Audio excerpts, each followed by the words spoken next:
Every time we come, we'll see these haters wanna stop it, but we don't give a fuck, you know we'll always dodge and duck it. Rising up above it, see us at the summit, left them off in the dust when we bust off like a comet.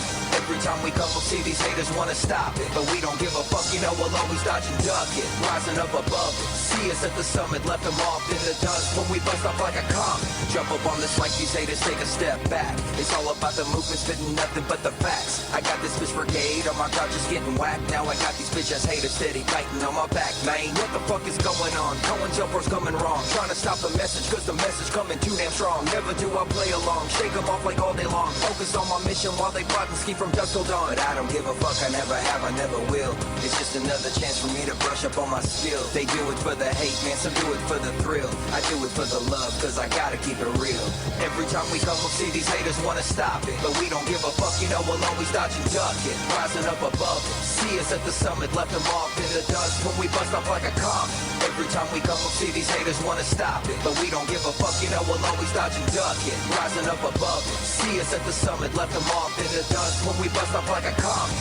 Hey yo, Chris, I can feel you like 120%. Haters and infiltrators are hell-bent. I wanna tie them up and make them repent, and then find out by whom they were sent. These days they seem all out, and if you know payday, you know he's balls out. Alex Jones, he can't stand criticism, and I don't trust him as far as I can spit it at him. That's the way it's gotta be, until we know the details of the Council for National Policy. I can only take a stab at it, but what I do know is their agenda's very elaborate. So who the fuck can we trust? When it comes down to the grizzle, my nizzle, I'm ready to bust. To the clip is empty. These days, I don't even trust Gerald Celente. Every time we come, we'll see these haters wanna stop it, but we don't give a fuck, you know we'll always dodge and duck it. Rising up above it, see us at the summit, left them off in the dust when we bust off like a comet. Every time we come, we'll see these haters wanna stop it, but we don't give a fuck, you know we'll always dodge and duck it. Rising up above it, see us at the summit, left them off in the dust when we bust off like a comet. We in the middle of a war and I got a mission, exposing these hoes as controlled opposition. Listen, I ain't painting a dissing, I'm just trying to expand your vision. For real, it's sickening the conditions we live in. They trying to transform the planet to a prison, and most of these sheep is halfway asleep, sitting in their living rooms watching their television. Yeah, for some of us it's different. We read the newspapers thinking who the fuck they kidding. We hate these politicians and it doesn't really matter if their last name is Bush, Obama, or Clinton. We saw the Twin Towers and we thought demolition. The powers that be said, well, you gotta get them. You can tell them anything to make them feel like victims, so long as Jesuits and Zionists are never mentioned. Every time we come, we'll see these haters wanna stop it, but we don't give a fuck, you know we'll always dodge and duck it. Rising up above it, see us at the summit, left them off in the dust when we bust off like a comet. Every time we come, we'll see these haters wanna stop it, but we don't give a fuck, you know we'll always dodge and duck it. Rising up above it, see us at the summit, left them off in the dust when we bust off like a comet. I don't know where we're headed, I don't know where to go. Just listen to your intuition, follow the flow. This world is just so crazy, be still inside your soul. This world keeps spinning, spinning out of control. Intel Pro. Now's the time for you to make a decision. You let the stress cloud your vision, or you listen to your intuition. Quit your bitching about the position you live in. You gotta keep clear intentions and be thankful for the shit you're given. You always start to worry wherever you go, thinking everyone you know is COINTELPRO. You gotta turn off the beat when we're speaking to it. We gotta keep it fresh, keep it prudent. This is the freedom movement. Be the teacher, be the student. Learn the language and then speak it fluent. Communicate and reach them through it. It's election season, all the candidates prepare to win. It's all lies, I see smoke in the air again. Your chance of getting me to vote is very thin. You're better off selling beef jerky to a broke vegetarian. So I don't know why they try and persist. I'd rather hear another lie from this by a Zionist scientist. Every time we come, we'll see these haters wanna stop it, but we don't give a fuck, you know we'll always dodge and duck it. Rising up above it, see us at the summit, left them off in the dust when we bust off like a comet. Every time we come, we'll see these haters wanna stop it, but we don't give a fuck, you know we'll always dodge and duck it. Rising up above it, see us at the summit, left them off in the dust when we bust off like a comet. I don't know where we're headed, I don't know where I go. Just listen to your intuition, follow the flow. This world is just so crazy. All right, then. Welcome, everybody. You're listening to Save the World Radio. This is the 24th installment taking place on February 2nd, 2011. And what inspires me to present this installment of Save the World Radio is a recent debate or criticism of the film Zeitgeist Moving Forward that was created by one Stefan Molyneux, who is, I believe, a Canadian philosopher and also a self-described entrepreneur. At least this is what I'm getting from his critique of the Zeitgeist film. And what I want to try to do is present some context and try to kind of referee between these two individuals, and shit gets pretty spirited at times. And I feel like valid points are brought up on both sides, of course. However, I do have to say that my impression of the presentations from both sides is that Peter Joseph does seem to be the better reasoned individual. It's definitely much more clear, better spoken, and his points are much more concise and much more easily digestible and understandable. And I saw a lot of flaws in what Stefan Molyneux had said, and agree with much of what Peter Joseph said as well. However, I got to also acknowledge that I saw flaws in both sides, as one should, analyzing any legitimate argument or debate or back and forth, whatever you want to call it. I guess it's none of the above, really, since it's two pre-recorded presentations from two people who aren't actually interacting, as this is. Anyway, I think most of us out there at this point are pretty familiar with what the Zeitgeist movement is, so I really don't need to spend too much time on that, but I'll just say that I'm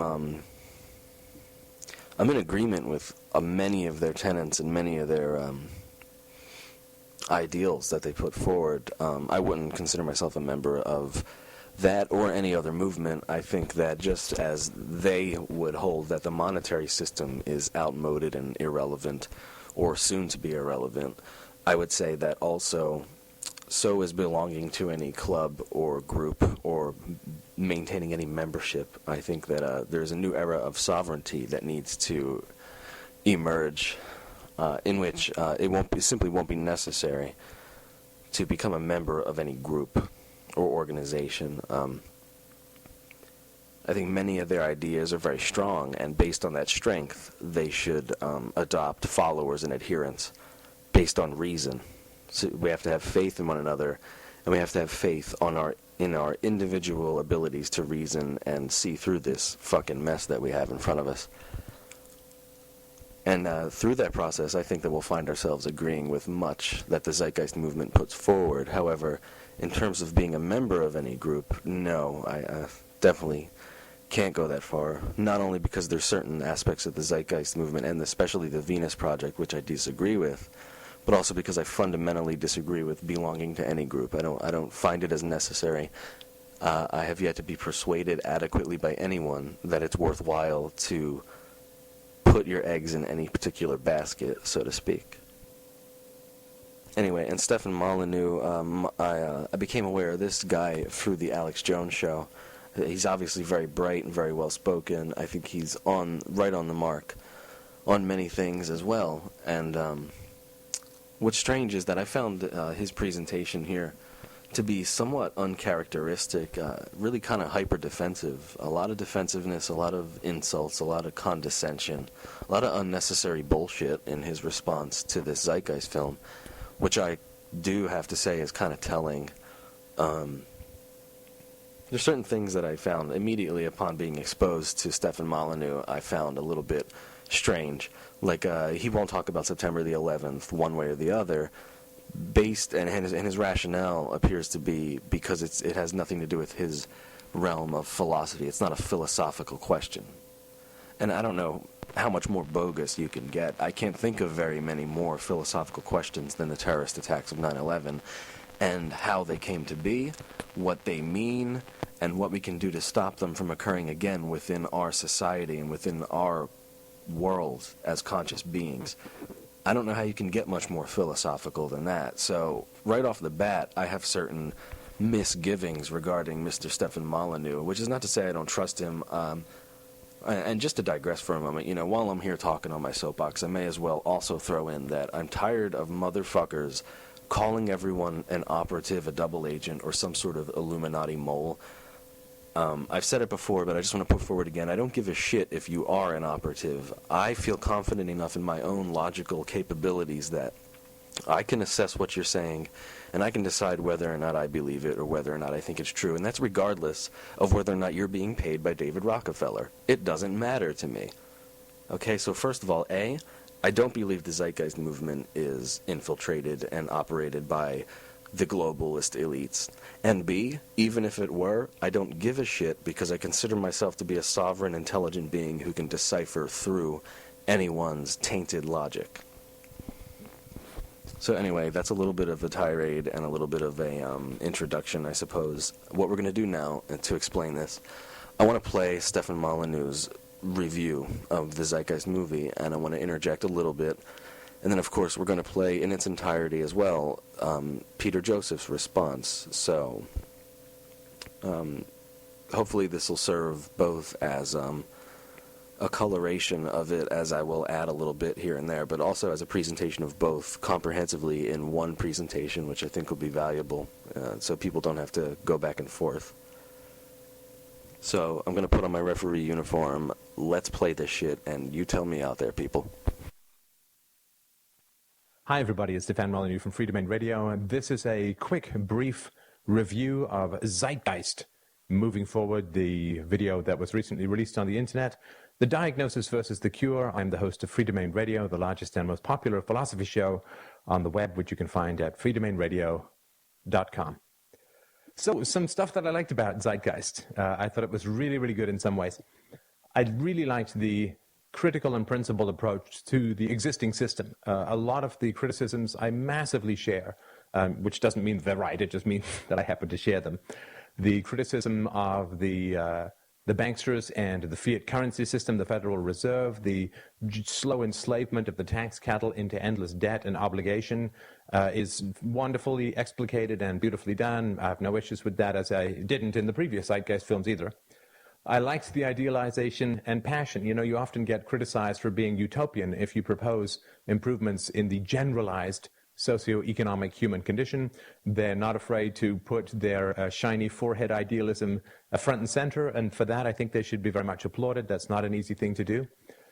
I liked the beginning of the film where they talked about the effects of child abuse on what is commonly called human nature, to help people to understand that humans adapt to their environment, whether that environment is being plundered through banking and fiat currency, or being bored and indoctrinated in government schools, or being bullied and abused at school or at home. What results is not human nature, but an adaptation to a particular environment, which I thought was great. And they had some of the same people that I've had on my show.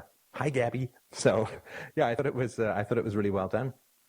The ridiculousness of GDP, that you count in GDP things like the military-industrial complex and healthcare and so on, was very well explained. I thought that was great. This is, of course, a government measure and government controlled. So, again, to me, it's just another example of how statism is ridiculous and immoral.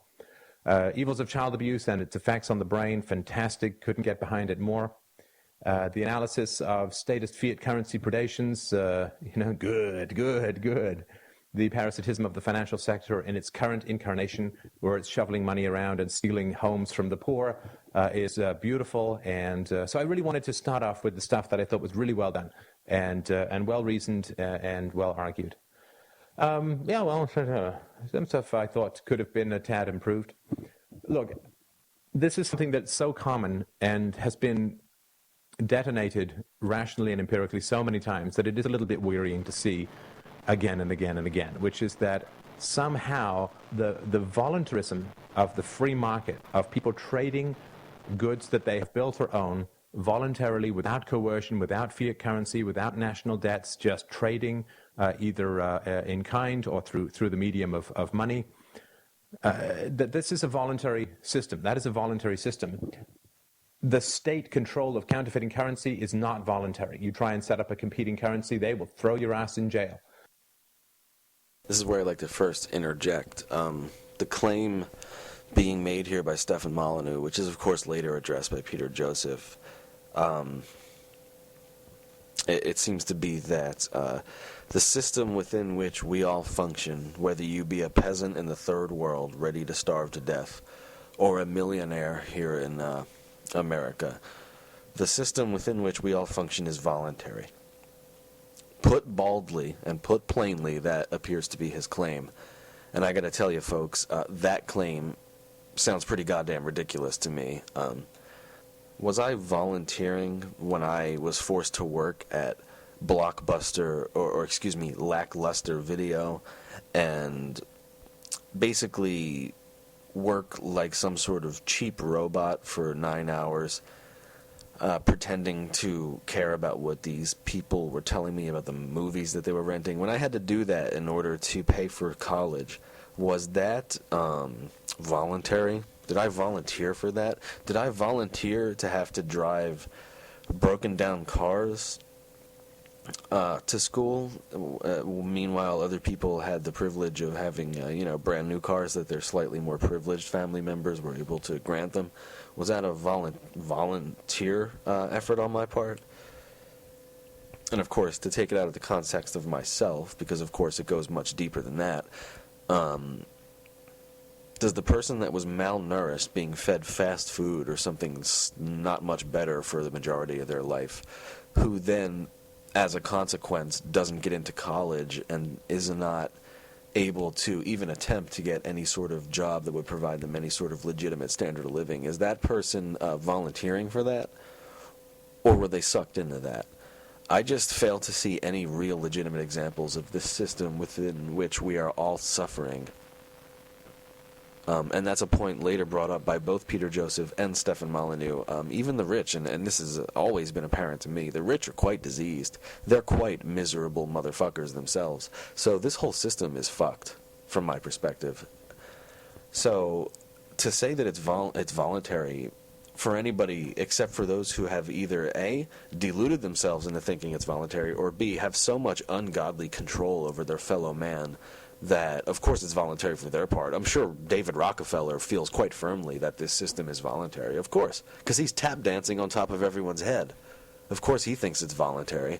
So I'm going to have to take a point away there from Molyneux. And then, did I mention this is a point system? Yes, of course. Why not? That's how we do it here at Save the World Radio, peoples. We're doing a point system here, so -1, or shall we say +1. I don't know. We'll figure it out later. But yeah, check one off for Stefan Molyneux, because that does not fly with me. Let's continue. Voluntary. You try and set up a competing currency, they will throw your ass in jail.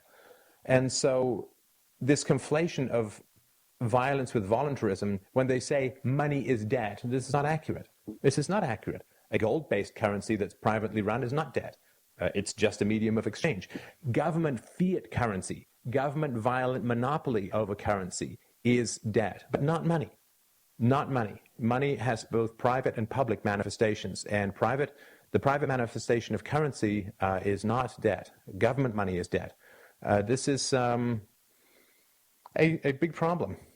It's like saying rape is sex, and therefore we should get rid of sex. Saying money is debt, therefore we should get rid of money, is to conflate the violent monopoly of money, quote, enjoyed by the state, with the voluntary money systems that can be adopted or discarded at will without violence.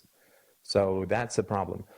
Some economic problems that, I mean, these guys haven't read their opposition, and I always feel skeptical about people who make these kinds of claims. So when they say, well, there's one point in the film where they say, well, if you were going to build a table, you would build it out of the best conceivable materials to last it the longest amount of time. But it's just clearly not true. I mean, it's not even close to true. What if you're building a table for a tree house that you know your kids are going to get bored of in 2 months? Another big point off for Molyneux here. Clearly, I mean, just taking his example, and I want to dissect that.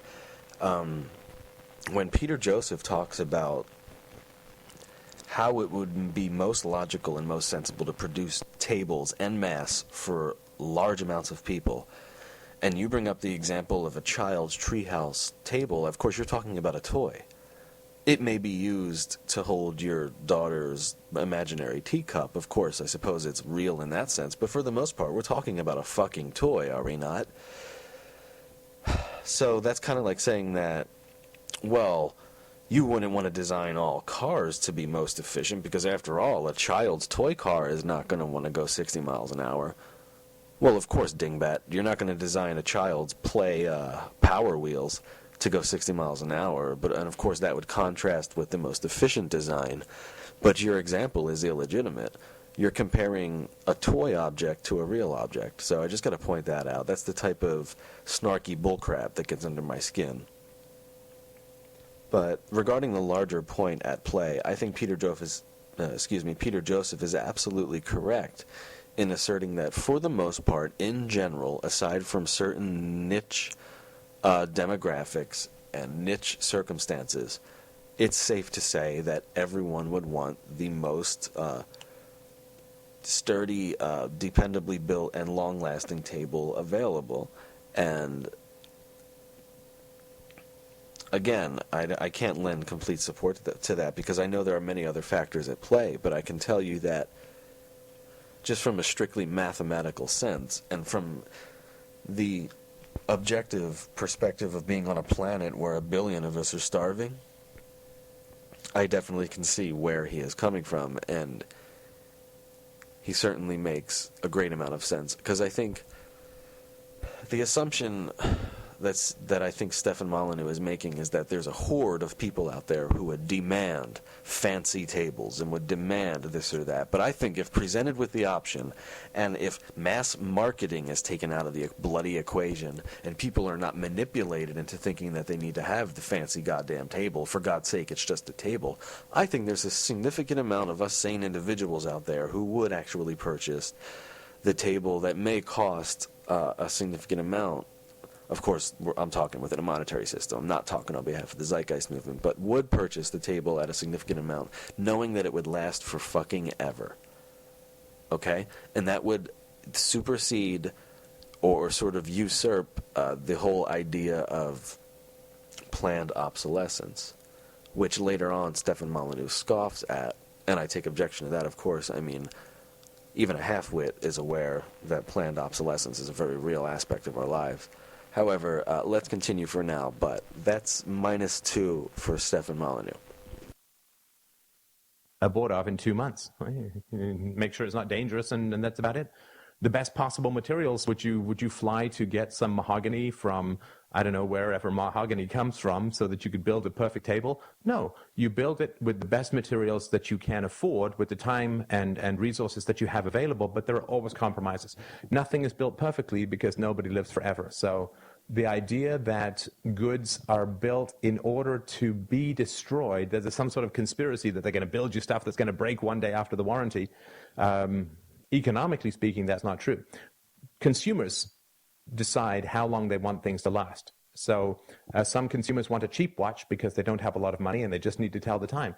Some people want very expensive watches because, I don't know, they're status-driven ass clowns who need to know what time it is on Mars. I don't know. But it's consumers. If consumers want to pay more for things that last longer, which is generally what happens when you want things to last longer, they're more expensive, consumers will drive that. Anyway, we'll get to that next part later. Notice his language during this last segment. Want. He talks about what consumers want, what type of watch they might want, considering their whims for the day. What is the basic assumption of Stefan Molyneux there in this proverbial watch store that we're walking into? His assumption is that everyone walking into the place has ample resources, aka money, to purchase whatever watches they'd like, which is of course ridiculously flawed.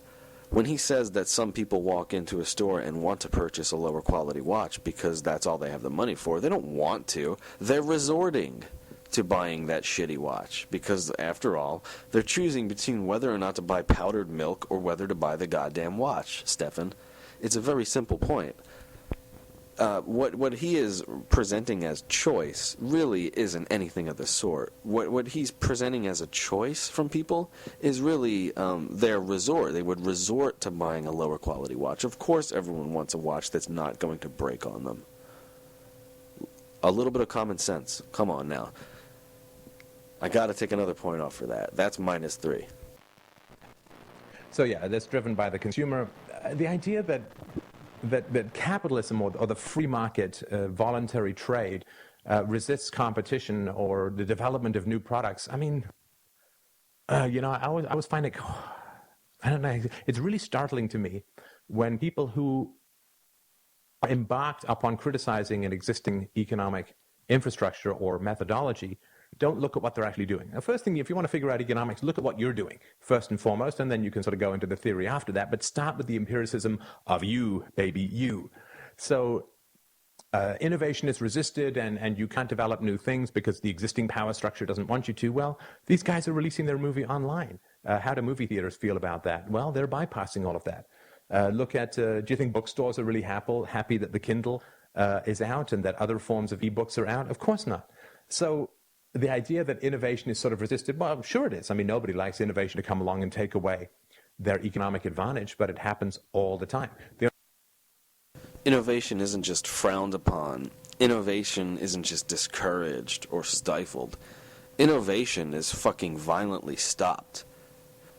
Many of you out there are well aware of the fact that modifications can be made to any 1995 Ford Taurus to make it capable of running 400 miles on 1 gallon of gasoline. If you don't believe me, Google it and then go fuck yourself, because that's the truth. This whole idea of innovation happening organically that Stefan Molyneux is putting forward is perhaps valid within a certain paradigm, but it's false. It's a completely false paradigm, as evidenced by the fact that multinational corporations such as General Electric, General Motors, and others have shelved vital technology that would enable us to utilize our technology much more efficiently and to introduce new forms of technology. So to say that innovation is just not liked within this so-called competitive marketplace that he's talking about, to say that it's just frowned upon, I think is completely unfair. I think that innovation is very clearly stifled.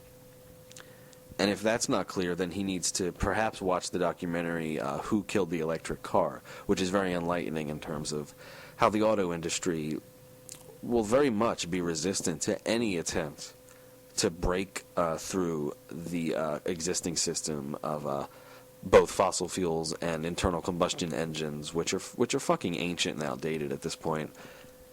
But anyway, the idea that innovation is somehow occurring naturally and is just experiencing a little bit of pushback from society is fraudulent. There is most definitely a group of very coordinated and very strategically oriented elite globalists who, using their corporations like a man riding a horse would pull on the reins, using those corporations to buy up these patents upon these technologies and then shelve them and deprive you, the people, of any use of them.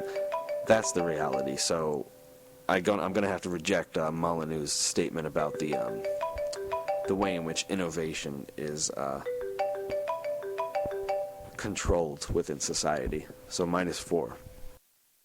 All the time. The only place it doesn't happen is where you have the government granting a public or private monopoly through unions, through patents, through other forms of regulations, by raising the barrier to entry through taxes and tariffs and trade restrictions of every kind. But that's not the free market, right? That's the state. And they have this bit in there where they bring up Mises as if Mises would somehow be in support of one Mises, would somehow be in support of the existing system of fiat currency.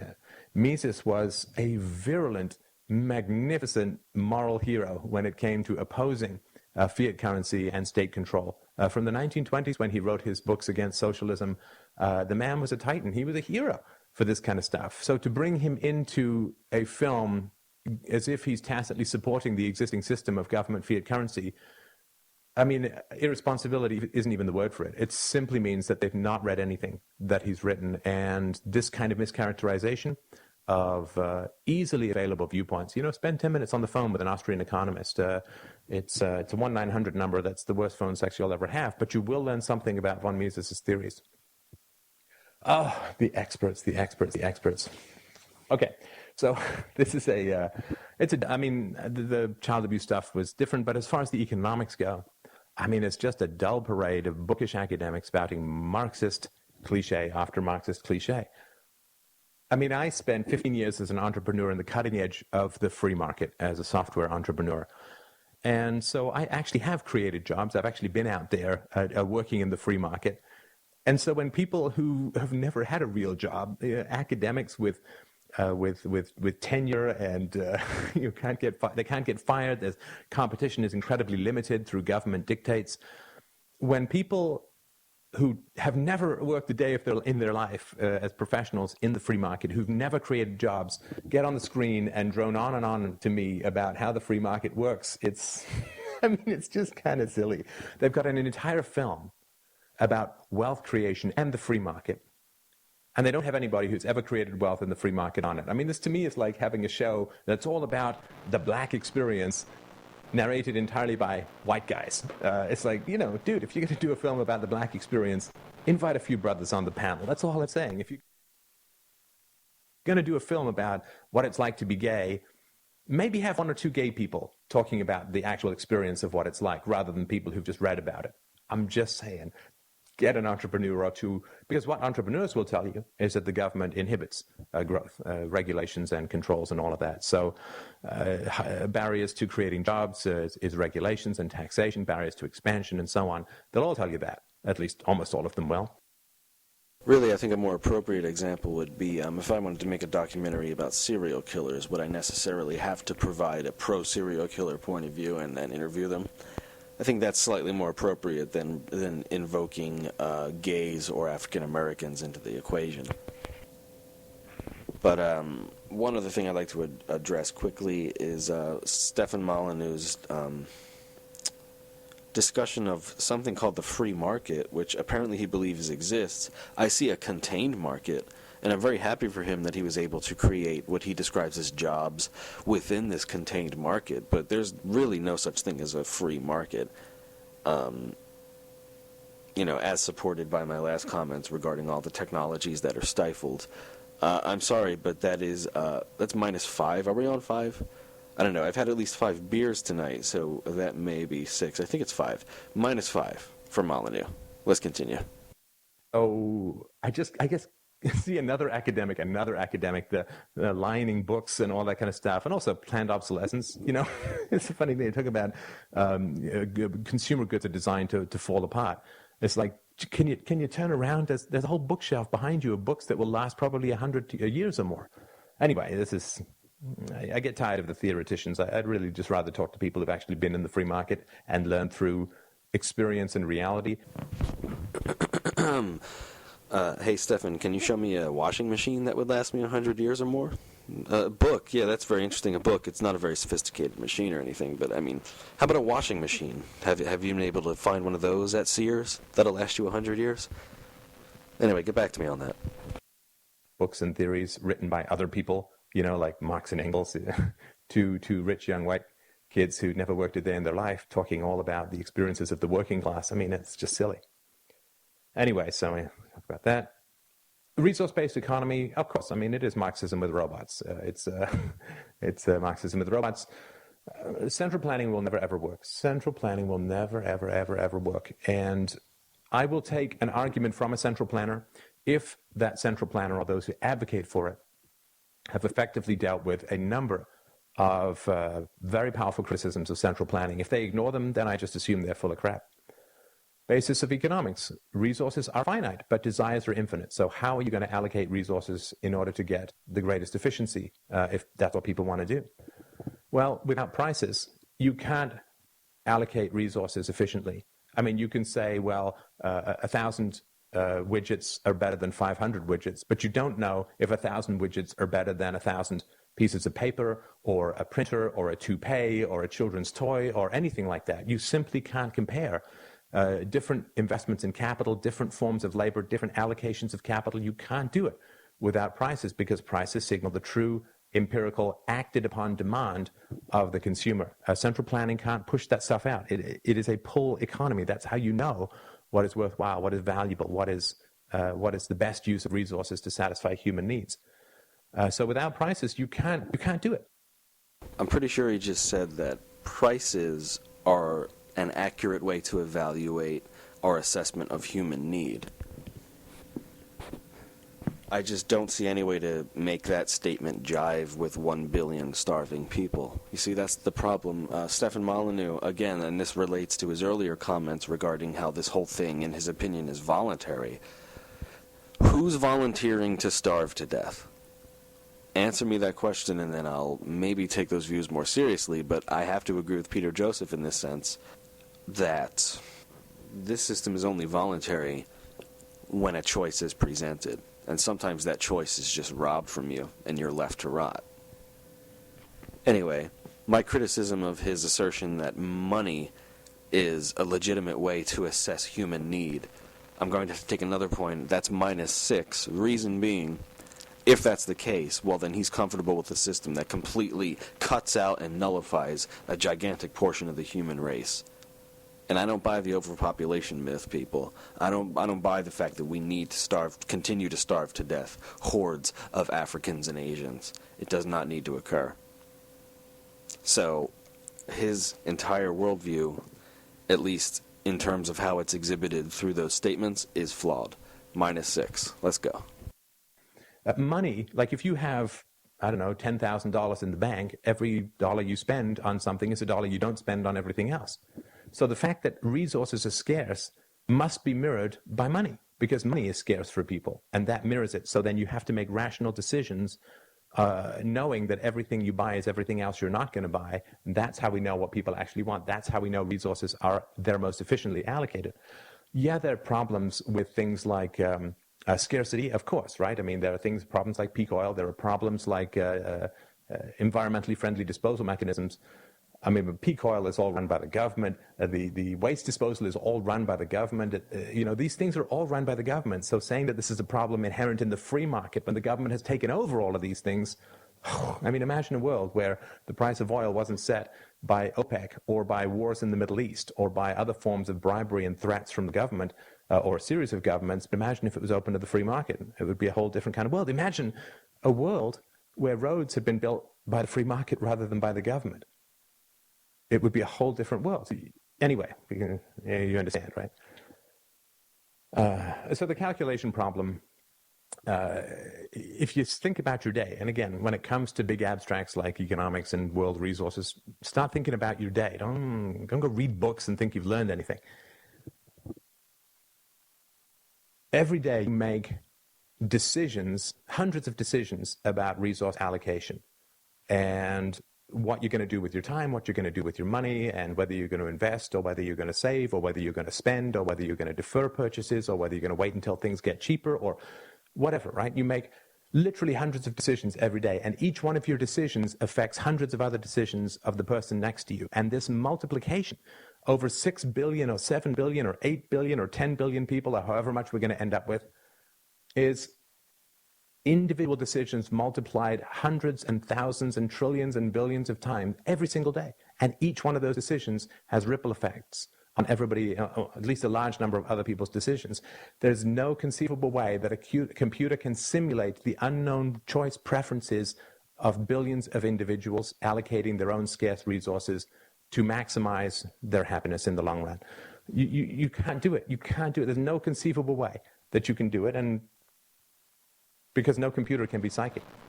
So because of this, you're going to end up with someone saying, here's how the resources should be allocated. It's going to be arbitrary. Even if it's programmed into a computer, somebody's got to put the parameters in, somebody's got to put the scale of preferences in, and having people fill out forms is not the same, because if you fill out a form, you're not dealing with your own scarce resource called money. Right? So you fill out a form and take everything, right? And people will say, no, you have to choose some things. But money already does that. Money and prices, as long as they're not enforced through coercion and as long as there's competition in money and so on, fantastic. You can't overcome barter, right? So in these donut cities from paradise, I've got a lawnmower and my neighbor has an iPad. Well, let's just say we lean over and we say, let's trade them. I mean, I don't want to go and send mine back to the store and then you have to go and fill out a form to get it from someone, hoping that nobody else wants it before you. And we'll just trade it. And as soon as you have that kind of trade occurring, which is inevitable because it's so efficient, then you're going to have money developing, even if it's orange peels, even if it's bits of salt, even if it's, I don't know, the eyeballs of your worst enemy. It's going to be something that you're going to use in trade. And that can't be overcome. So what are you going to do when people... All right, finally a good solid point that I can kind of dig my teeth into a little bit. Right now, Stefan Molyneux is, what he's saying is that a computer cannot possibly account for all of our both needs and desires as human beings. And I think both of those have their place, both the needs and desires of individuals. Now, I agree with him that it's ridiculous to think of a computer model that could assess human desire. However, human need is a simple mathematical equation. So while this, to me, I just want to put this forward, seems to be one of the missing parts of the Zeitgeist movement, there, of course, would need to be a monetary system to function, or some equivalent of a monetary system that would function in terms of human desires, which would have to be acknowledged after the point at which everyone's needs are met. No one yet, even Peter Joseph himself, have stressed enough the difference between a fucking need and a fucking want. That's really what is at the heart of what we're discussing here. Stefan Molyneux, and I'm going to take a point back for this, so it's -5 at this point.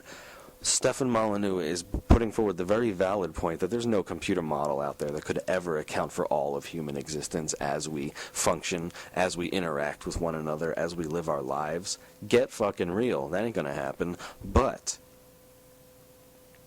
what needs to be mentioned here is that, and I haven't heard this from the Zeitgeist movement, so I'm not going to speak for them, but I will say that what would be a very good idea on their part is to acknowledge that their systematic approach, their scientific approach to how to build a city and then hopefully a global society, is valid only in regard to human need. Once you get past that, then we're playing a different game. Then we really are playing a different game. And if they're not willing to acknowledge that, then they are very similar to Marxists. If they're not willing to acknowledge human desire and the role that it would inevitably need to play within society, I'm sorry, but you cannot just turn that off. It is part of who we are. And to further flesh that out, I guess what I'm trying to say is that some of us may require an indulgence in certain things, like our society, and not just our society, but every society, whether they want to admit it or not, contains elements and individuals within that society that would have a tendency to indulge in a certain area, perhaps it be fashion or food or other means of indulgence, and then to withdraw in others. I'll give you an example from what may or may not be my own life, okay? Wink, wink. In terms of clothing, you could picture someone not going out and always being first in line to purchase new clothing. However, when it comes to other things like consumption of, let's say, food or anything like that, then I would spare no expense, right? So you see, the point I'm making is that I fail to see yet from the Zeitgeist movement how they truly take into account that true real-life diversity that is to be found within the human species. And, of course, I'm completely in agreement with them in terms of incorporating the entire world, third world and first, in terms of meeting all of our needs. But on top of that, once that is established, once that system, which I believe is more feasible than most people want to admit, once that system is in place, then some form of monetary system which functions on top of that, never to infiltrate within the realm of human need, but to function on top of that, would logically come into existence, and I'm not opposed to that. Anyway, that's up 1 for Molyneux. That's -5. Let's continue. And that can't be overcome. So what are you going to do when people start doing that? Well, these kinds of questions are never answered. So let's keep it quick. So there's this bit in the movie where, it's vaguely funny and sort of creative, where people start saying, this is Marxism, this is communism, this is socialism, my father died to fight this kind of stuff, and so on. And they just make a few jokes like, oh, the narrator died and blah, blah, blah. And then they pretended that it doesn't exist. Well, that's not an intellectual rebuttal to central planning, to the elimination of money, to the elimination of class, to the elimination of the stock market, of investment. These are all Marxist ideas. So if you're not Marxist, tell me how you're different. Don't just say, well, I mean, it's just silly. I don't like Marxism. Well, that's not an answer. You just know, that just tells me you know Marxism is unpopular. Venus Project criticisms.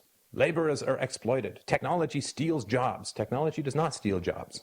I mean, if you could get full employment in the world tomorrow just by eliminating farm machinery and have everyone go back to growing all the crops by hand.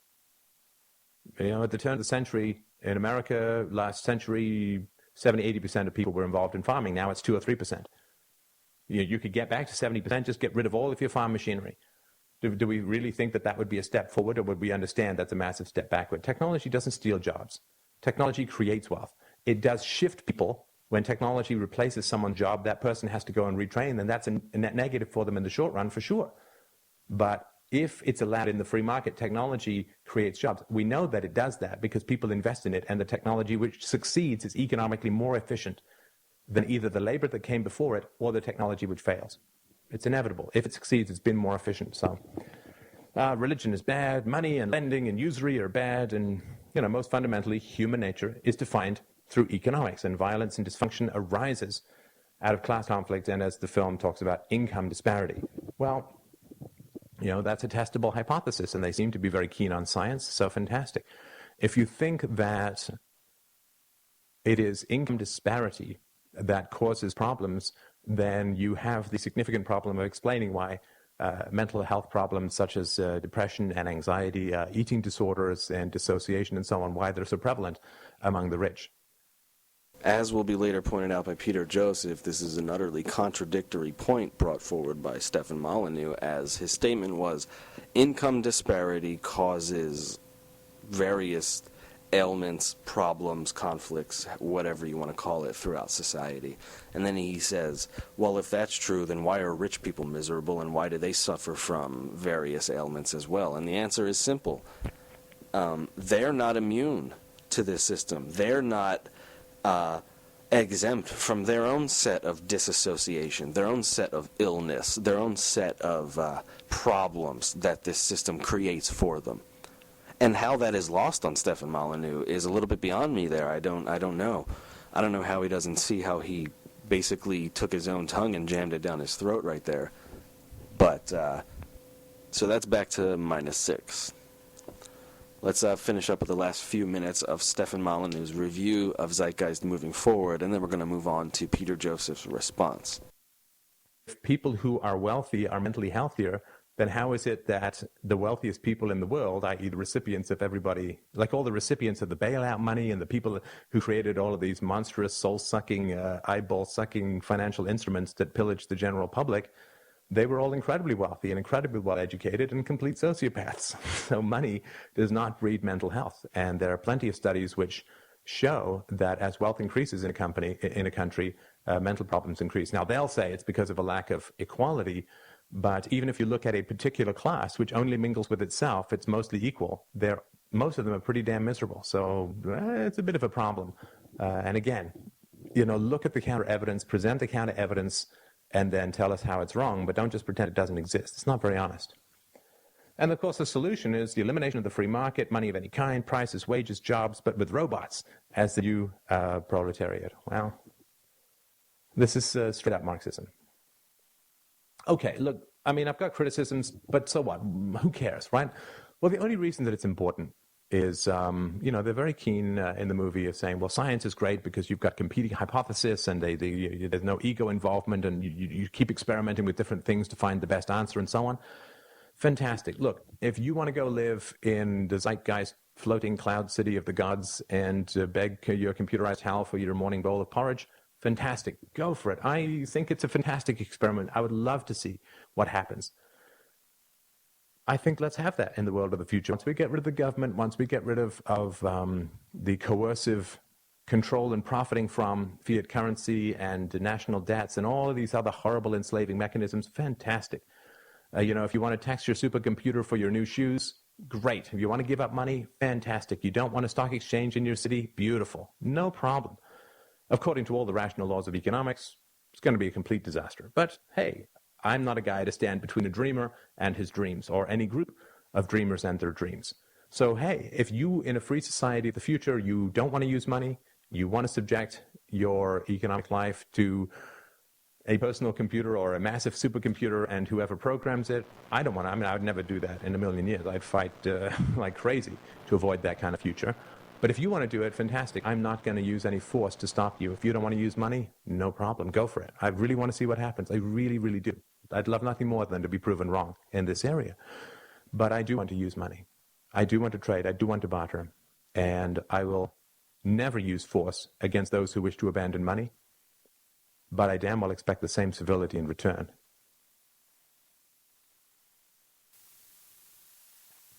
Hello, this is Peter Joseph, and this is my response to Freedom Domain Radio's review of Zeitgeist Moving Forward. I'm going to go very quickly through this, so let's begin. Somehow, the voluntarism of the free market, of people trading goods that they have built or own, voluntarily, without coercion, without fiat currency, without national debts, just trading either in kind or through the medium of money. That this is a voluntary system. The points made here regarding voluntarism and coercion, which are ancient staples of the monetary market system, or the so-called free market, is completely irrelevant to the arguments presented through Zeitgeist Moving Forward. I'm going to ignore the context presented here because it's far too narrowly defined to be applicable in any real way. Let's step back to a broader view. What choice do the billion people starving on this planet have with respect to this system and their ability to volunteer their participation? What volunteerism or freedom do people have that are unemployed right now that can't find a job? What you tend to find is this idea of that it's your decision to participate is only with respect to there being an opportunity presented in front of you. That's it. If there's no opportunities, such as during the Great Depression, well, then there's nothing to volunteer for. And that's a very critical point, and that leads us to coercion. This system demands coercion at its fundamental level. It's a slavery-generating system, regardless of how the fiat system works or anything else someone wants to bring up to try and overshadow the actual mechanics of the system itself. If you are poor, you are going to be coerced into occupations that can be very exploitative of you, such as the third world. Sweatshop slavery is rampant and things of such. You are coerced by the lack of purchasing power that you have. And since the system is based the way it is, which many can argue one side or the other, frankly, it doesn't really matter, it's still based on financial coercion. You must submit to the system in order to gain wealth and hence to gain the necessities of life. So the idea that there's any freedom in this system whatsoever at the fundamental dynamic level, which is purely socially Darwinistic, is complete nonsense. The state control of counterfeiting currency is not voluntary. You try and set up a competing currency, they will throw your ass in jail. That is completely irrelevant to the dynamics described in Zeitgeist Moving Forward and the point made. Regardless of how anyone sets up any currency, it is still based on necessity, coercion, and the need to submit to labor for income, and the manipulation of those processes for differential advantage and cost efficiency demands scarcity and hence coercion. When they say money is debt, this is not accurate. This is not accurate. A gold-based currency that's privately run is not debt. I'm not sure how he defines the word accurate, since Zeitgeist Moving Forward is actually talking about the way the monetary system works now, in the current state of affairs, which, again, all money is generated by debt, whether it's a commercial loan, whether it is the central bank exchanging bonds, etc. And for those out there that think somehow the gold standard would resolve some of these problems, if you go back before the Great Depression, how did your average business get money to start a business? They had to take a loan. All right. Hell of a start by Peter Joseph. At this point, I just want to quickly add that his point is very well received by me that while Stefan Molyneux seems adamant about drawing this distinction between fiat currency and money, Peter Joseph, while obviously anyone who's seen the previous films knows he's no fan of fiat currencies, is drawing attention to a deeper truth, which is that a monetary system in itself has certain inherent flaws that, as we grow and as our awareness and our magnitude on this planet grow, are starting to really pose a threat to us, namely the certain ways that scarcity can be contrived and manipulated, and ways in which certain people can, well, just hoard money and hold it over the heads of others, which, and I'm in agreement with the Zeitgeist movement in that this whole system is illusory, and a much more reality-based system is desperately required on this planet. However, whether or not the answer to this question is complete abolition of any monetary system, I have yet to see any compelling reason to go that far, and I see no compelling alternative in what the Zeitgeist movement and Venus Project are putting forward. I do believe that much of their proposals will ultimately turn out to be unrealistic. However, that really is a separate issue from their quite valid and quite poignant criticisms of the monetary system as a whole, which do seem to be going right over Stefan Molyneux's head. Let's continue. Of the gold standard or not. So loans are generated, loans create debt. Very, very simple.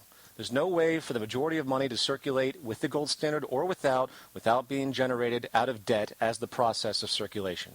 And one more thing to add, which Stefan completely avoids, which is very important in this equation, is the introduction of interest. Interest is charged with a gold standard or without, and the interest doesn't exist in the money supply. Only the principal is created.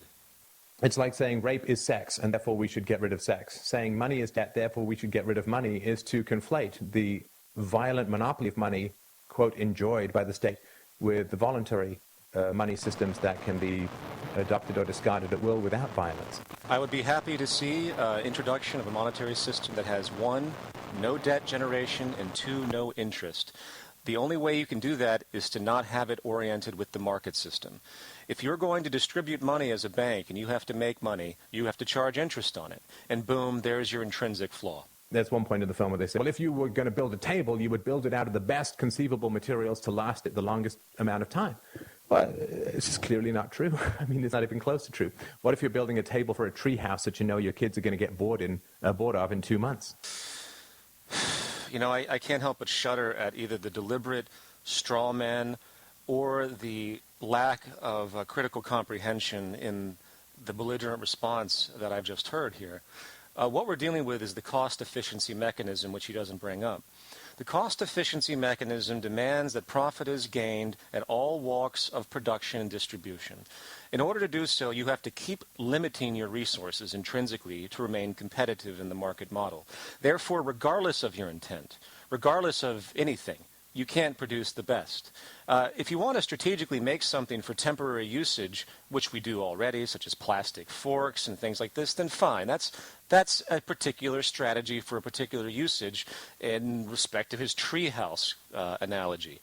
But if you want to make something that lasts, if you want to have preservation, you want to make a computer system that can be updated strategically, where you can exchange parts in a way that's easier than what you do today, where you don't throw out entire computer monitors because they're outdated, where there's a protocol of recycling, where there's an intrinsic environmental awareness to produce the most long-lasting, durable goods, when that is the interest, which is the majority of the time, then you cannot have a market system, period. There's no way in a system based on cost efficiency, you're ever going to have the best goods of anything. It is an intrinsically wasteful system, and his defense here just makes me laugh because it avoids the entire question explicitly. And one final point, he also completely avoids the notion of cyclical consumption, that the entire machine is based on people constantly consuming at a rate that can maintain enough employment in a current society. Money has to constantly be circulated. So planned obsolescence, intrinsic obsolescence are built into this system one way or another. If we actually follow the state of science today, if we actually built things with our understanding, then things would last much longer than they do. Monetary circulation would drop, GDP would drop, and people would lose jobs because the need to service and to constantly buy and consume would be decreased constantly over time as new scientific methods of efficiency are created. And of course, he completely avoids that point too. So some consumers want a cheap watch because they don't have a lot of money and they just need to tell the time. Okay, this is one of those revealing comments that you hear that essentially shows the mind lock indoctrination of a particular person's perspective. Listen to what he just stated. He said that certain consumers need a cheap watch because they can't afford anything else. Now, it would be one thing for there to be a strategic need for a cheap watch as far as utility, which I really can't even think of one, but maybe one exists. But it should never be based on affordability. Why should poor individual go into a 99-cent store, buy an extremely cheap watch that will break within 6 months, and constantly have to go back and buy the same cheap watch because that's all they can afford at a particular point in time, when they could simply get what I call the peak efficiency watch, the best watch that's technically possible with an efficient strategy of resource preservation and application, which I can't go into now, but you can find with the Zeitgeist Movement materials online. The point at hand is extremely simple. We need to stop making cheap products for the sake of environmental preservation, wasting labor, of creating pollution. Where does all the cheap watches that he just talked about go? They go into landfills, along with trillions of other tons of garbage that never should have been made to begin with, if the interest was to create sustainable goods that last. We don't want, environmentally, at a true economic level, constant turnover of resources that are finite on this planet. And it's really despairing to see how people just don't get it at all. The idea that capitalism or the free market, voluntary trade, resists competition or the development of new products. I mean, I was finding, I don't know, it's really startling to me when people who are embarked upon criticizing an existing economic infrastructure or methodology don't look at what they're actually doing. Now, first thing, if you want to figure out economics, look at what you're doing first and foremost, and then you can sort of go into the theory after that, but start with the empiricism of you, baby, you. So innovation is resisted, and you can't develop new things because the existing power structure doesn't want you to. Well, these guys are releasing their movie online. This is pure comedy. I love how he turns it around and makes a circumstantial case that has no relevance to anything. Where we are with the state of the internet today is so far behind that I don't even want to laugh at it. Where we are with the state of technology on all walks, if you've ever actually researched scientific invention, from renewable energies to battery production to home construction to just about every facet, which I would say, again, we're 60 to 100 years behind. And to go around and say, oh, they're doing things that are innovative. This isn't even remotely innovative. The internet could right now be a spectrum of full media, free online, everything accessible with bandwidth attributes that are 1,000 times what we see today. This science has been around for so long, but it's stifled by the preservation method of the establishments that exist in the market system. I use the example of Apple. Apple strategizes their planned obsolescence over long periods of time to gauge new releases. There have been documentation after documentation of those participating in planned obsolescence going back at least 100 years to the early car manufacturers. Even Jacques Fresco has documented certain instances in his history that he has come in contact with these things. The need for constant turnover and the need for maintaining market share as a competitive position doesn't mean they're competing just against someone else. They're competing against new ideas that will void their industry. And the very fact that every single car on this planet isn't converted to battery technology right now, this is the testimony, along with countless other examples. Here's the deal. If we can do something to create more efficiency, more preservation of the environment, and more help, service for the individual to extend quality of life, we simply do it To hell with the market system. And that's the idea that the Zeitgeist movement promotes. And that's why we continue to be stifled over and over again by these corporations that have to preserve their employees and their identity and their market share and everything else. They bring up Mises as if Mises would somehow be in support of one Mises, would somehow be in support of the existing system of fiat currency. Well, I certainly agree in spirit with Peter Joseph's idealistic claims that our priorities in terms of our actions should be related to human need and human well-being, and the market system and the monetary system be damned. The only problem with that is I would point out, well, maybe not the only problem, but one problem I would want to point out quickly is that that doesn't seem to jive completely with nature, and the fact that there is a highly ruthless aspect to our existences. And just to play devil's advocate, I can't say one way or the other, but I can say, is there an element of ruthlessness within the monetary system that is perhaps reflective of that element in nature, which is something that human beings are not apart from?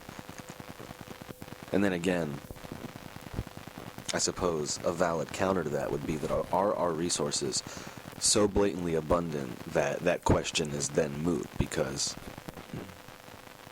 after all, we can provide for everybody time and time again if we were to simply allocate those resources sanely. So, very complex questions. However, I do need to point out that it does seem to me, just on the nose, on the face of it, it seems somewhat oversimplistic to simply say that we would just take care of everyone's needs at all times.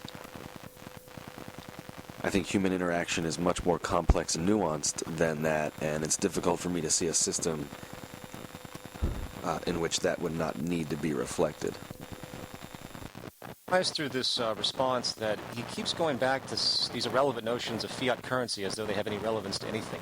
I'm not even talking about fiat currency at this point. Ludwig von Mises is in support of the market system, and that's what I address, or this is the Chicago Austrian School and others that advocate this system that has no relevance to physical resources or anything else. That's the point being made. It has nothing to do with fiat currency.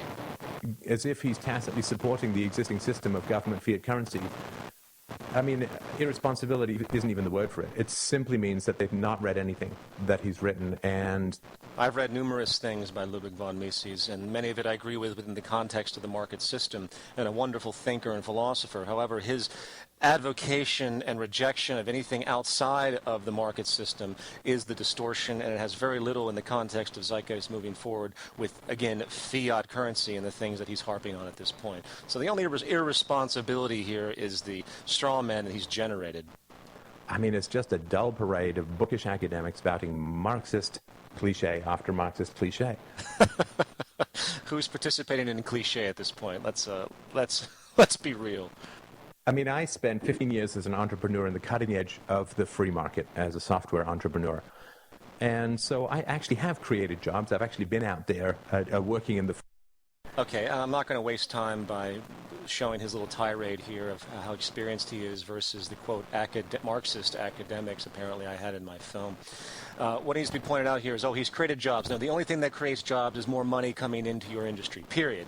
The only thing that removes jobs is less money coming into your industry, period. No one cares about your credentialism or experience. You know why? Because actual information relay is irrespective of the messenger. You should view it as though you're reading it on a page with no author denoted. If you regard the individual, if you say, this person hasn't done this, or this person is this, that creates a cloud that attempts to override the objective communication that exists as data, mere data points in language. That's what's important. If you can't simply take the tangible data presented by myself, John McMurtry, Michael Rupert, and others, and evaluate it, analyze it, make a decision for yourself based on research of the data points presented, well, you failed as an intellectual. When people who have never worked a day in their life as professionals in the free market, who've never created jobs, get on the screen and drone on and on to me about how the free market works, it's I mean, it's just kind of silly. You know, you can always tell when someone's nervous about a particular subject by the way they color their responses, especially if they present ego and they start to use sarcasm. And it's a very revealing thing to show the insecurity of the individual, which is precisely what Stefan's doing right now, because he knows he can't actually counter the points being made, as you'll see throughout the rest of this so-called review. Get an entrepreneur or two, because what entrepreneurs will tell you is that the government inhibits growth, regulations and controls and all of that. So barriers to creating jobs is regulations and taxation, barriers to expansion and so on. They'll all tell you that, at least almost all of them will. Yes, of course they will, because that's what they've been taught. That's the mind lock indoctrination that has no actual basis on anything tangible whatsoever. If it wasn't for the state, which I don't agree with, by the way, but we'll just put this in context, the free market would have self-destructed 1,000 times over. It's the state that stops the monopolies that are natural gravitations within the system. It's the legal structure that keeps things under control with the rampant amount of corruption that's built into the system as everyone games for strategy and differential advantage. The socially Darwinistic attribute of this system produces nothing but corruption, and if it wasn't for state regulation and the legal system, you would have a circus of monkeys running in circles, throwing feces at each other, trying to steal anything and everything that they can. That's what this system actually is. And this fallback that it's the state is one of the weakest and unsupported notions. Taxation, all this crap that they throw out there has no basis on anything. If it wasn't for the state, this system would have self-destructed a long, long time ago. I gotta say again, Peter Joseph has a hell of a point right here. This is where I definitely differ with the majority of the libertarian, anti-tax, pro so-called free market crowd, which is of course not to say I'm pro-taxation, but it is to say that they're missing the point entirely.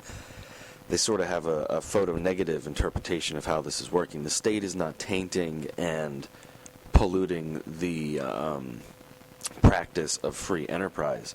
So-called free enterprise has run rampant and has grown like a tumor for years now, and the state is only basically playing referee, playing guardian, and basically trying to keep a polite lid on the whole goddamn clusterfuck, because if it wasn't for the state, this whole system would just eat itself in, and we'd be within the New World Order within fucking minutes. So, regarding that point, that's definitely a check in the Peter Joseph column. He's definitely correct on that one. Now, expansion, Expansion is the greatest detriment to social survival, regardless of the context, whether it's human expansion, whether it's monetary expansion, whether it's job expansion, whether it's expansion of GDP. Expansion is the opposite of what we need throughout the entire economic system if it was to be real, which is a steady state economy. You don't want expansion.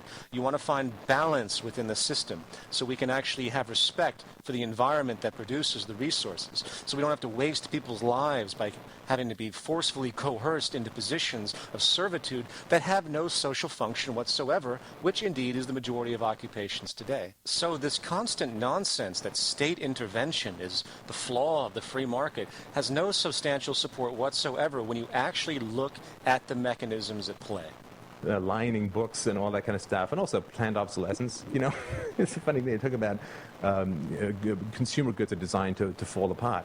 It's like, can you turn around? There's a whole bookshelf behind you of books that will last probably 100 years or more.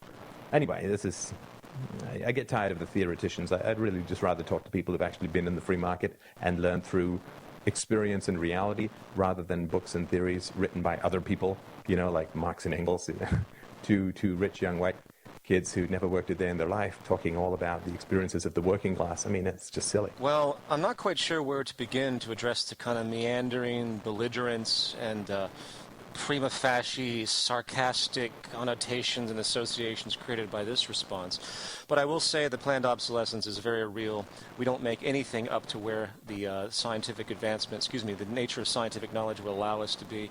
If you can't see that, it blows my mind. Books is a ridiculous circumstantial example.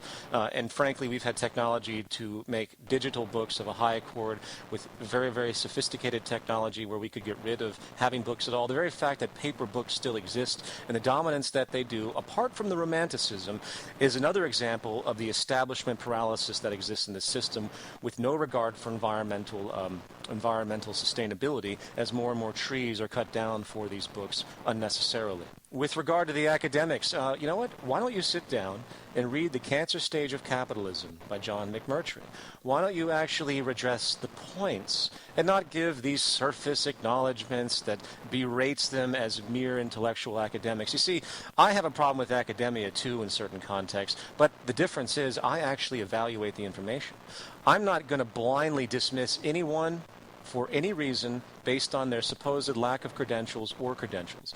You take it on a per-case basis. And if everyone did that, well, no one would speak the way Stefan does here with this sort of belligerent dismissal that really voids critical thought. And the sad thing is people watch this and they won't investigate John McMurtry or anybody. They will just dismiss them as apparently academics that never had a job in their life, which is completely erroneous, and never look into the information. And it's a very sad tactic that's used by such individuals that are obsessed with this self-preservation, which is really at the core of what Stefan's doing right now psychologically. Anyway, so we got that. Resource-based economy, of course. I mean, it is Marxism with robots. It's Marxism with robots.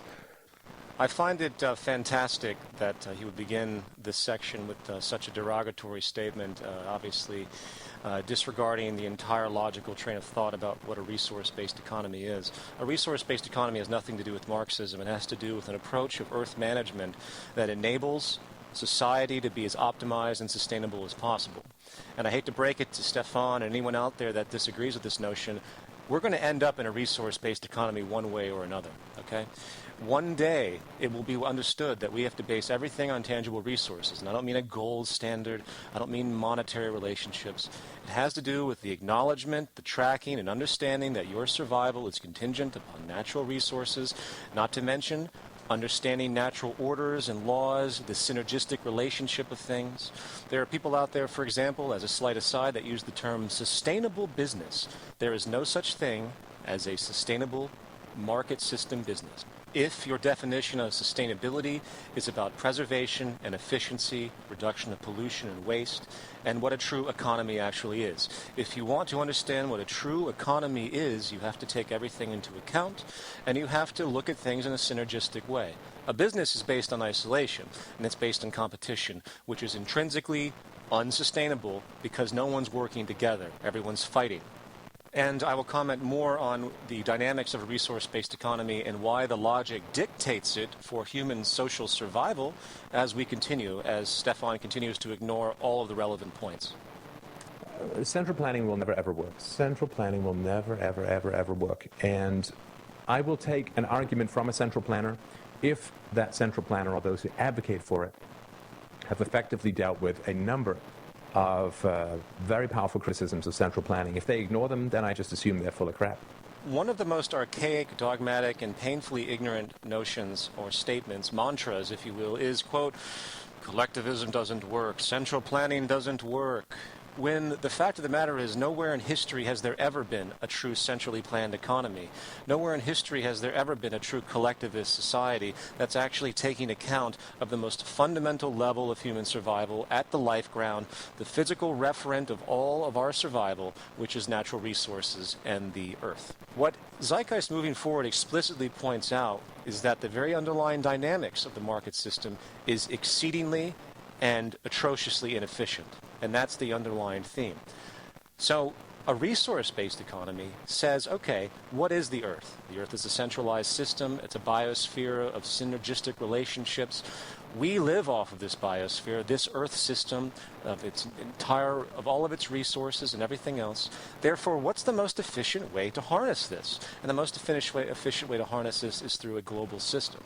Centralized to the extent that it's organized. That's it. I mean, if you opened up a store and you didn't keep any inventory and you didn't track anything, eventually it would be obviously disorganized, and you might have shortages and overruns and all sorts of problems that might emerge. You might have excessive pollution, which is what we have today across the world, because of your lack of ability to organize and strategize production, distribution, and everything else.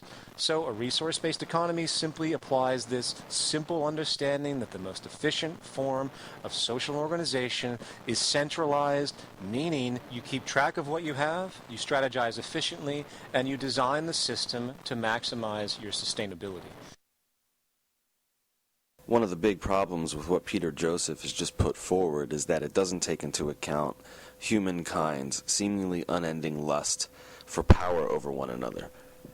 Now, I know those within the Zeitgeist Movement and Venus Project would argue that that's simply an element derived from culture and culture only. However, I would challenge him to point to any culture that doesn't contain an element of that. In order to do that, they would need to point to a culture that does not have religion, that does not have, well, any sort of monetary system, and would also have to have a completely even distribution of their resources. So I feel that every culture out there contains elements that are reflective of the negative aspect of human nature, which simply must be taken into account. And when something is evident in all cultures, then it is not dependent upon culture. Generally, it could be, but it's highly indicative of a human trait. If it's seen in every single culture, like, for example, sexual intercourse is seen in every culture. Therefore, it's pretty safe to say that sexual intercourse is not dependent upon culture. In the same way, I believe that human treachery, human ill will towards one another, I don't believe that in the end of the day it will prevail over good. I happen to believe that, and I know these are terms that the Zeitgeist Movement would cringe to hear, but I do believe that good will win out over evil. However, I believe that that element of negativity is still very much existent, not only within our culture, but within our species, and I hear nothing from the Zeitgeist Movement in terms of how that will be surmounted. You cannot simply set up an infrastructure and then allow the same elements to just come in and ruin it. I feel that there's an underestimation of the level of sickeningly cunning treachery that will take place when politics come into play, and if they are suggesting that they will create a society devoid of politics, I can think of fewer things more naive. If people can't understand that simple physical idea, which is beyond opinion, I just don't know what to say.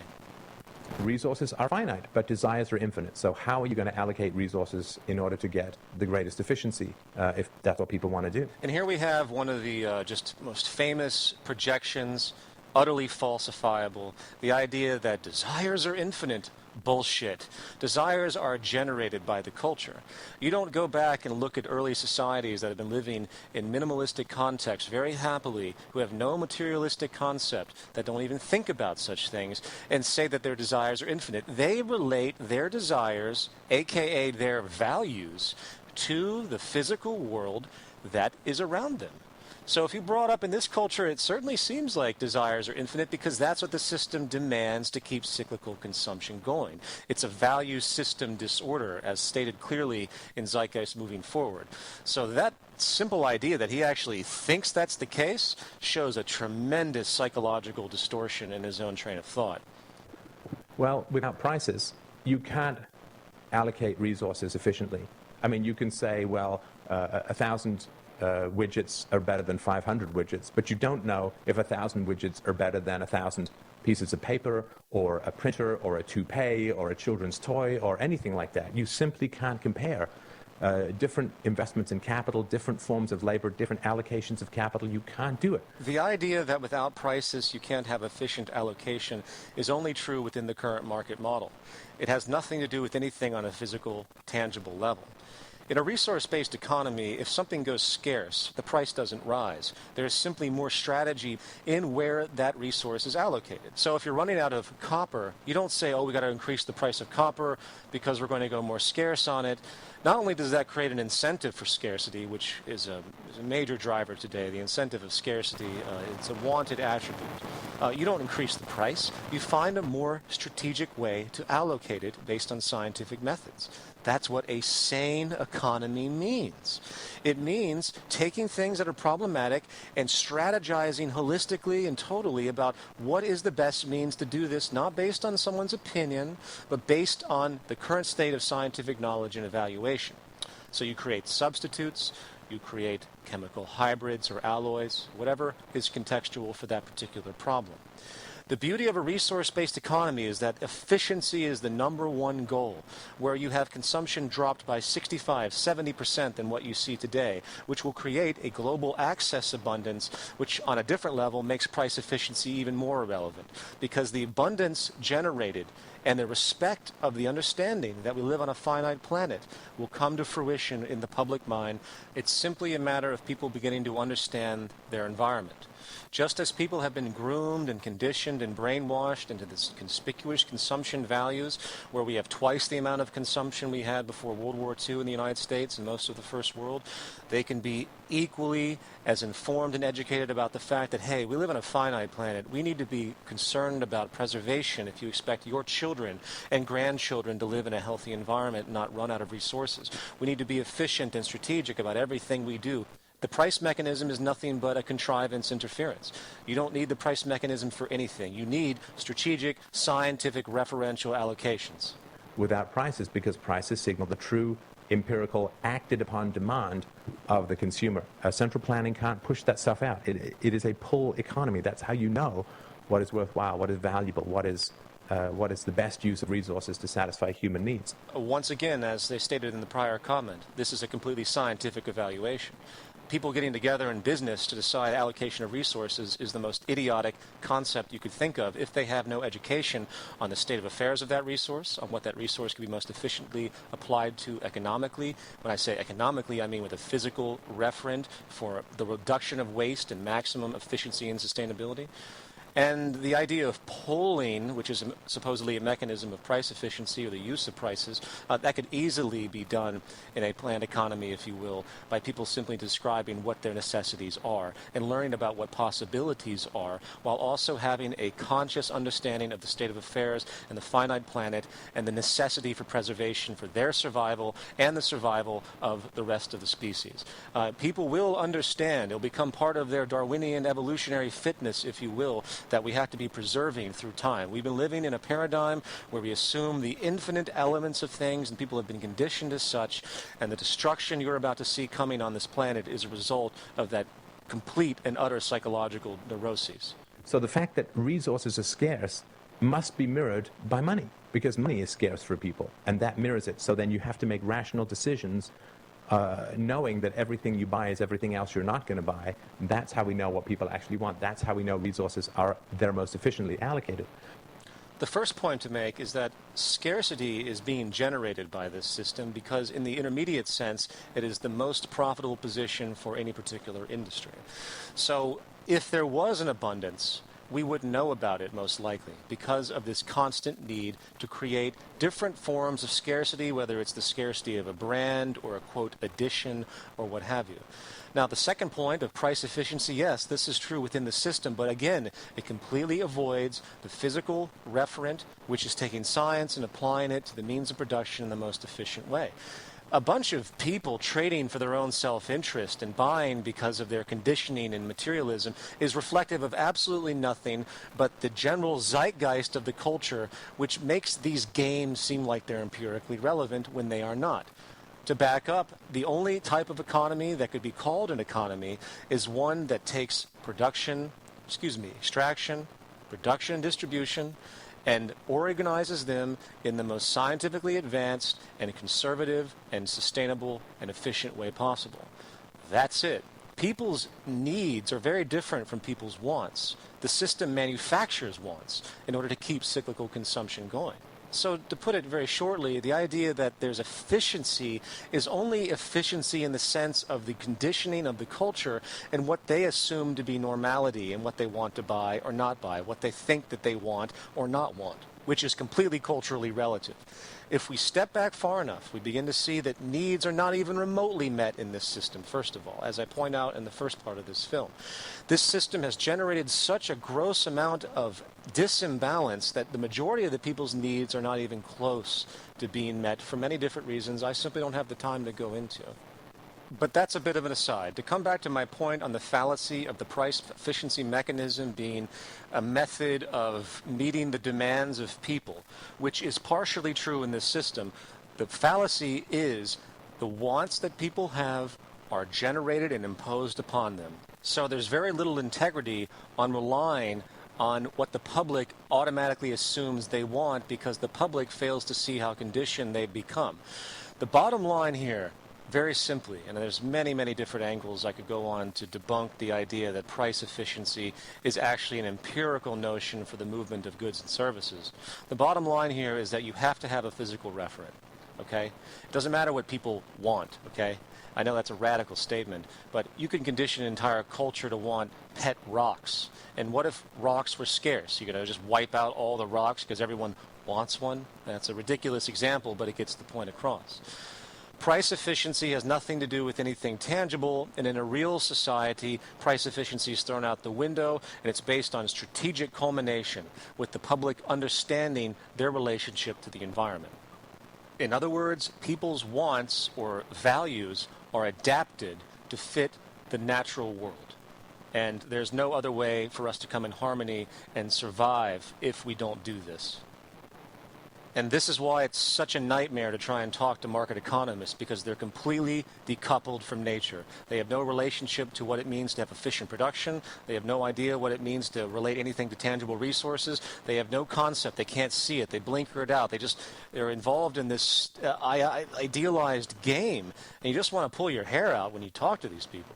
For the record, there is no such thing as price efficiency in an empirical sense. There is only resource efficiency and strategic application, strategic preservation, strategic efficiency, and hence the goal to maintain maximum sustainability. That's it. All the monetary games you can flush down the toilet because they're temporally relative, and when people look back a couple hundred years from now, they're going to be dumbfounded by how bizarre and how decoupled our approach to social organization really was. There's problems like peak oil. There are problems like environmentally friendly disposal mechanisms. I mean, peak oil is all run by the government. The waste disposal is all run by the government.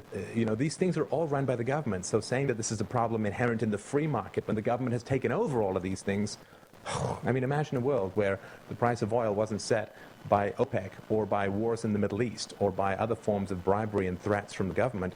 Or a series of governments, but imagine if it was open to the free market. It would be a whole different kind of world. Imagine a world where roads had been built by the free market rather than by the government. And here we come back to the same mind lock blame game against the state, which, again, I don't care for the state, but it's such an amazing cop-out. What do you think the state does when it gets money to build roads? It hires a company that builds the roads that exist within your, quote, free market. The state doesn't have its own construction teams. The state doesn't have anything. All the state does is allocate more fiat currency, okay?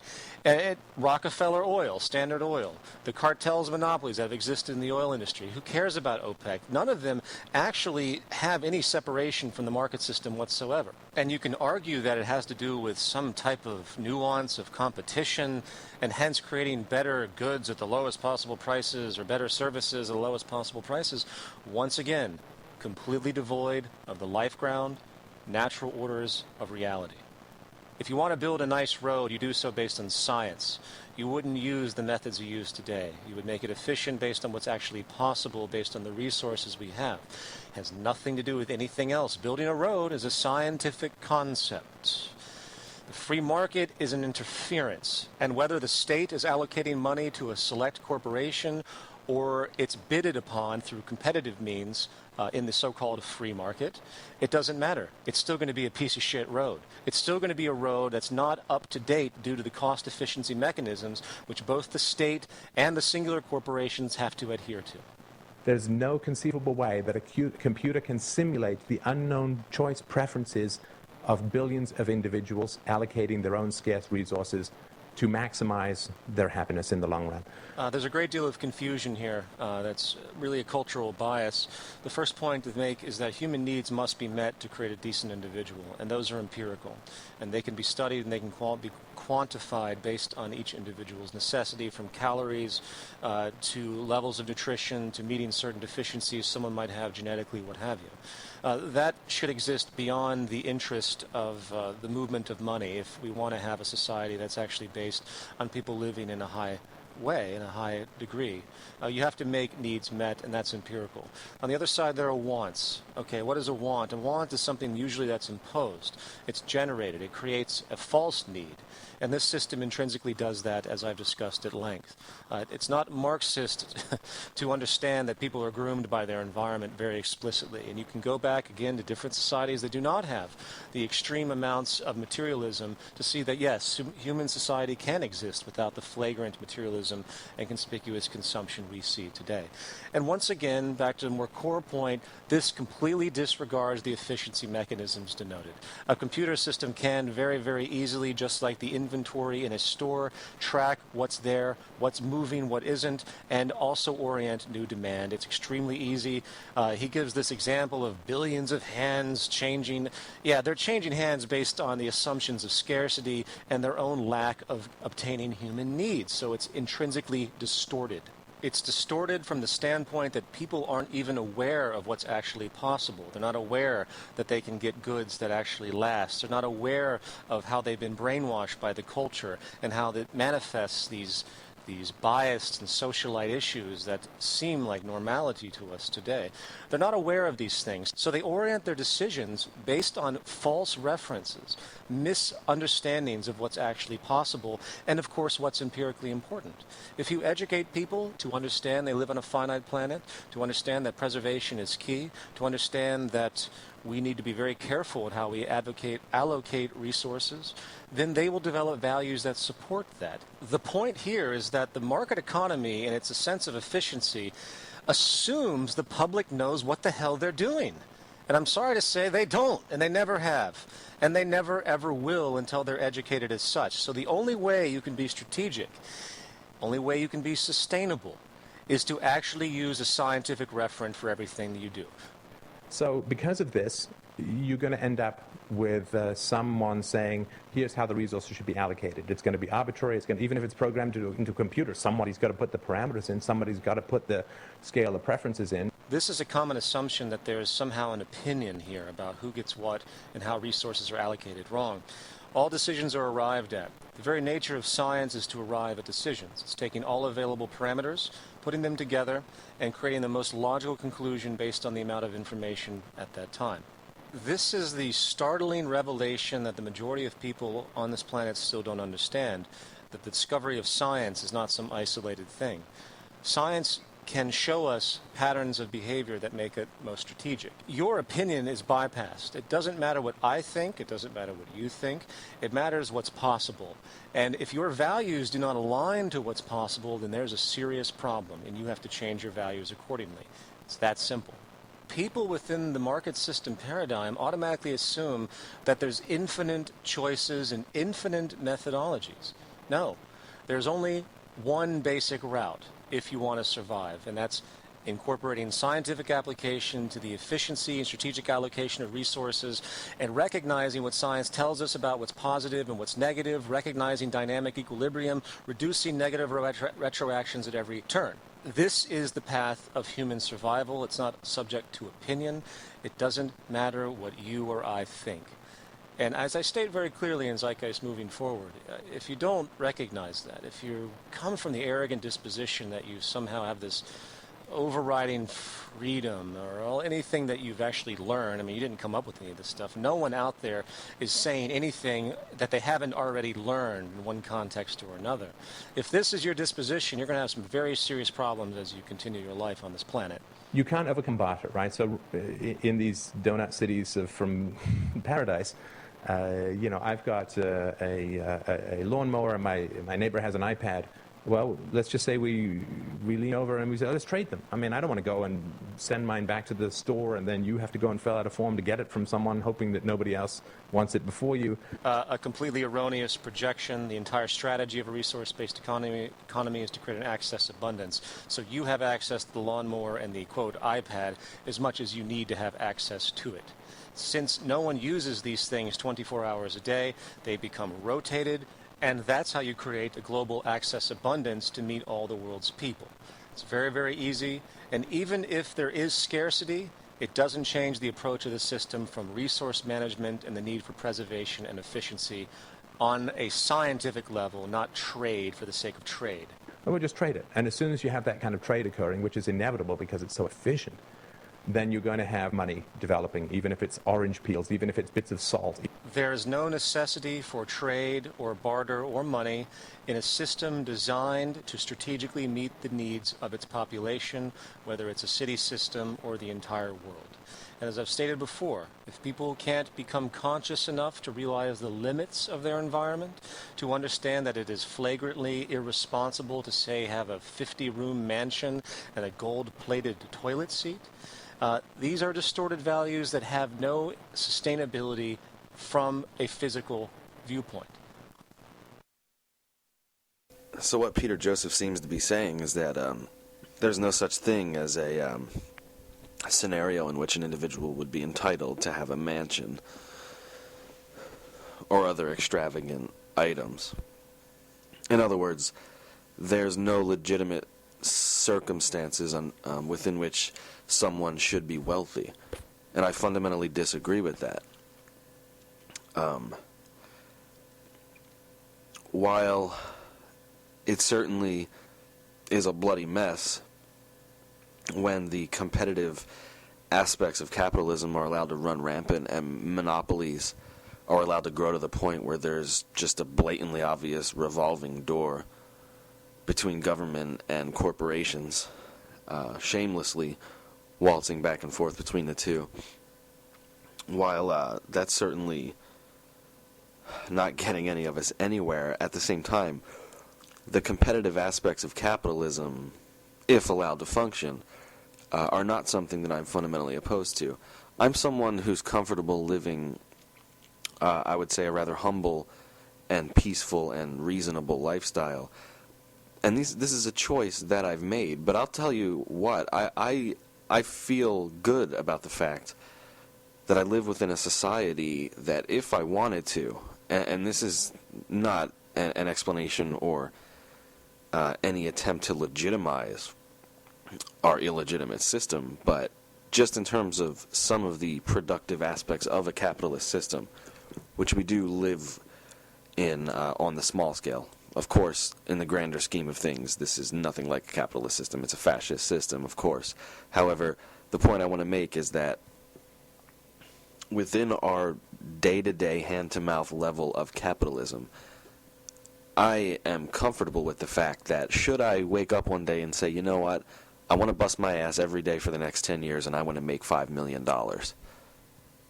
I'm comfortable with that. I feel that human beings are sophisticated enough to maintain that that nuance within a currency or a monetary system. I'm not opposed to it entirely, as I said earlier. Needs must be met for everyone. I believe in the Constitution, which, interestingly enough, is in complete accordance with the Zeitgeist movement within the first sentence, in that all men are created equal.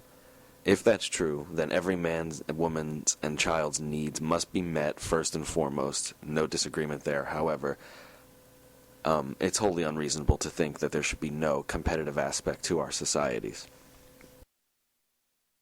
To the elimination of money, to the elimination of class, to the elimination of the stock market, of investment, these are all Marxist ideas. So if you're not Marxist, tell me how you're different. Don't just say, well, I mean, it's just silly. I don't like Marxism. Well, that's not an answer. You just know.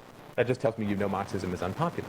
I find it interesting how people hear things about classism or money or the market system, and since they can relate it to the doctrines or tenets of Marx, they draw the connection without any critical thought whatsoever.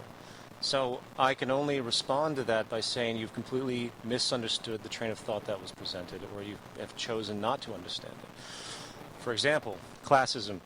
Classism is scientifically unhealthy for the human species as of this stage.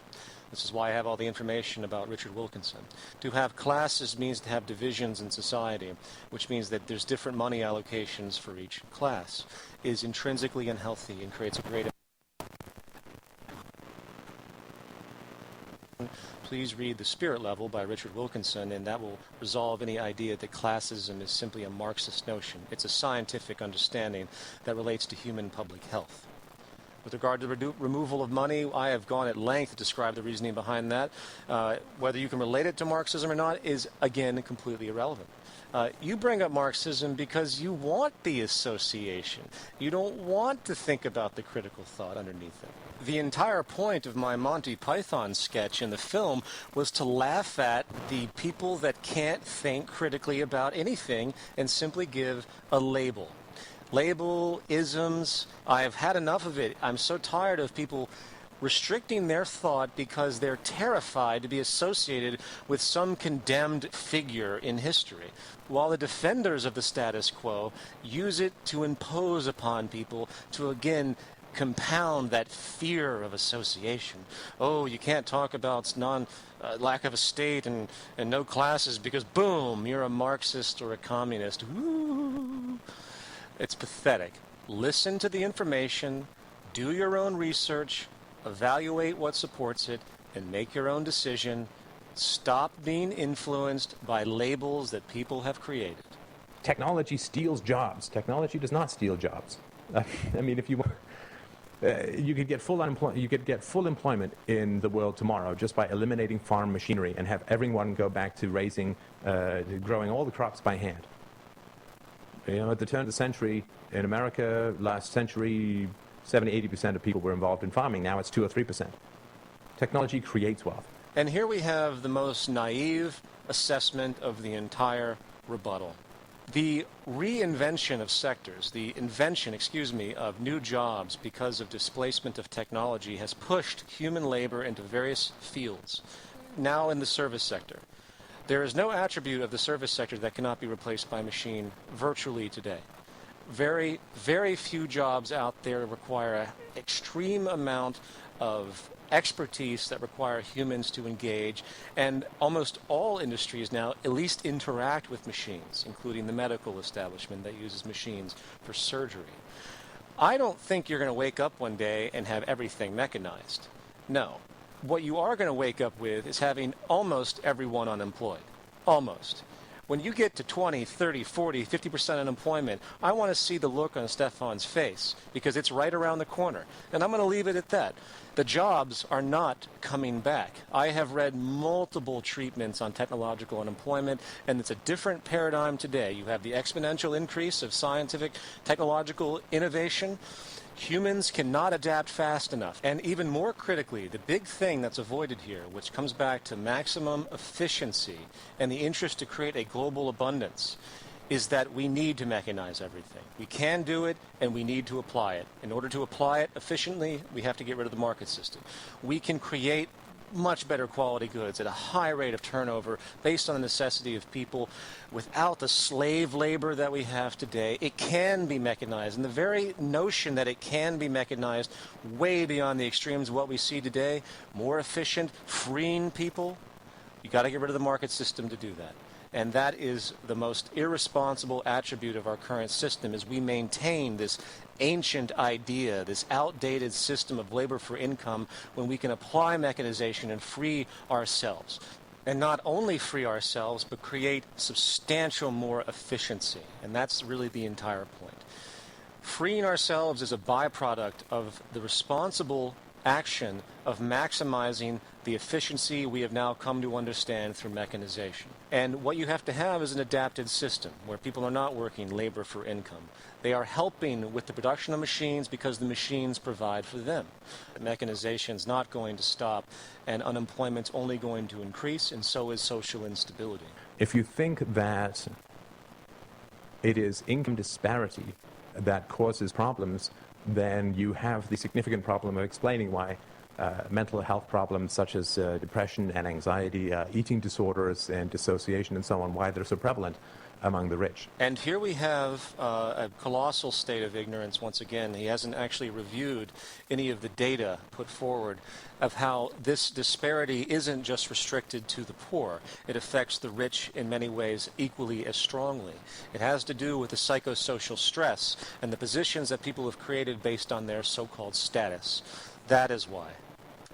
And of course the solution is the elimination of the free market, money of any kind, prices, wages, jobs, but with robots as the new proletariat. Well, this is straight-up Marxism. Virtually everything in that summarization was intrinsically wrong, devoid of any of the rational reference that have been denoted. And sorry, you can't hide behind your Marxist bullshit forever.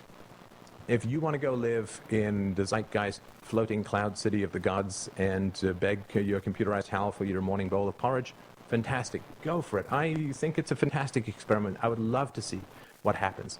There is no experiment. This is a global approach. There is no floating cloud city. There's no isolation. It's a global system. And if you want to continue to live in a state of entropy, in a system that's destroying itself, eating itself like the cancer it is, well, we'll see what happens as time moves forward. You can theorize the integrity of your system all you like. All you have to do is look at the world around you and see where it's moving. You're going to see a doubling of poverty. You're going to see a doubling of unemployment. You're going to see an absolute increase in social instability like you've seen in Egypt, like you've seen in the UK, like you've seen, well, you're going to see in virtually every country as this system continues to break down. And regardless of what you think the future might hold, it's going to be based on resources one way or another. You can take the Venus Project, a resource-based economy. You can take your projections of Marxism. You can take all the labels, regardless of what side they come from, and throw them away. And remember that we will have an economic system based tangibly on resources and not the movement of money in the future, one way or another, because there's absolutely no method of using money that will create efficient sustainability. There's no permutation. It doesn't exist. The paradigm is over. And I'll say for all the naysayers that criticize myself, that criticize the Zeitgeist movement, that call us whatever they come up with as far as labels, wait and see. You just wait and see.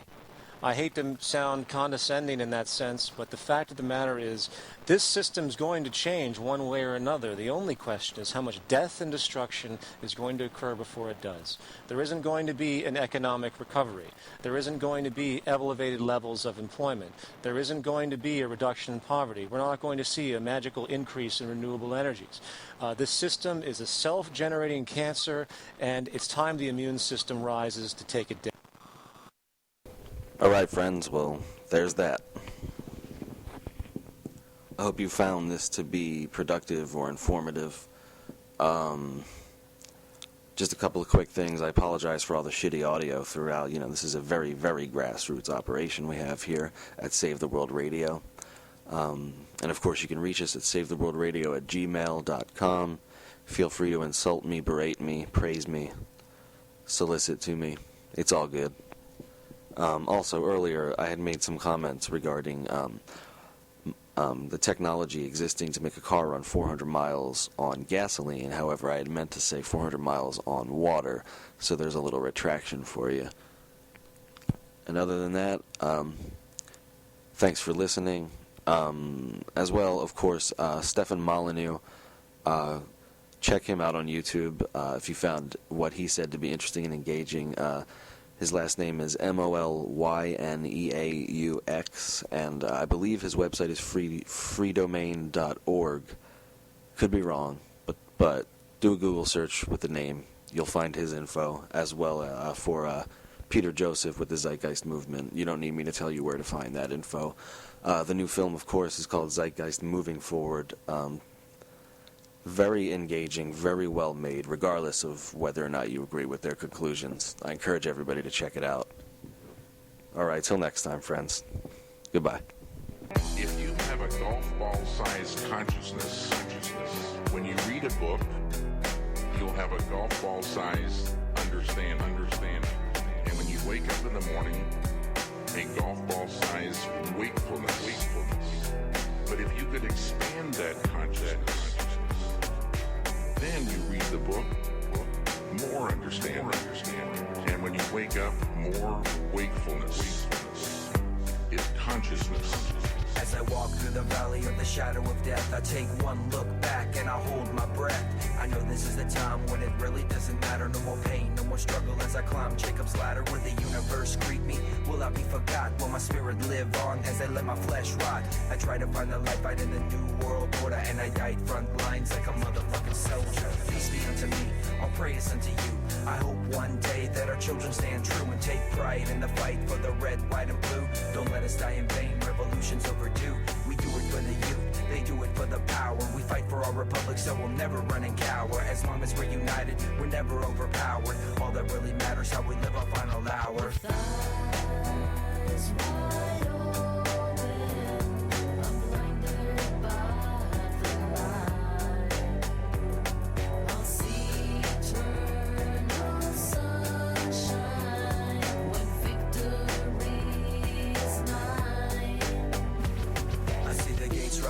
But I have to look back, a single tear in my eye for the imminent attack. Shocking off propaganda, act but don't react. The clouds wrap around me, drown me in pitch black. Now I'm really at the point where nothing really matters. Suddenly I find myself in a field of white matter with the sun shining bright. I'm greeted by the light, I lay my guns down, not a single need to fight. I'm still a bit confused, why can't I let it go? I did my time like a man till the end of the show. I'm losing control, my desire to know the things I left behind and the stories untold. I try to forget, but it's burning my soul. I feel the sunlight fading and it's cold as snow. Am I in heaven or hell? Only God truly knows. The only thing that matters, what you reap is what you sow. What you reap is what you sow. What you reap is what you sow. What you reap is what you sow. What you reap is what you sow. I'll see eternal sunshine when victory is mine. Eyes wide open, I'm blinded by the light. I'll see eternal sunshine when victory is mine. With my spirit distressed, how can I rest in peace? I'm a soldier of freedom, death isn't release. Body shredded to pieces and my eyes can't see. Burning white fire, but my heart still beats. I was given a choice, take a step to the light or take a big step back and continue the fight. Now my vision's coming back and I can hear the warfare. The sound of battle cries, the smell of death in the air. I hope to see a time when it really doesn't matter. When victory is mine, I can climb Jacob's ladder. Ignorance is bliss, lies are really sadder. A million tons of truth, my bones will never shatter. All that really matters, I'll fight another day. I've seen the gates of heaven, but I had to walk away. My mind elevated, I finally understand. It wasn't by my will, it was all God's plan. With eyes wide open, I'm blinded by the light. It was all God's plan. I'll see eternal sunshine when victory is mine. It was all God's plan. Eyes wide open, I'm blinded by the light. It was all God's plan. I'll see eternal sunshine when victory is mine.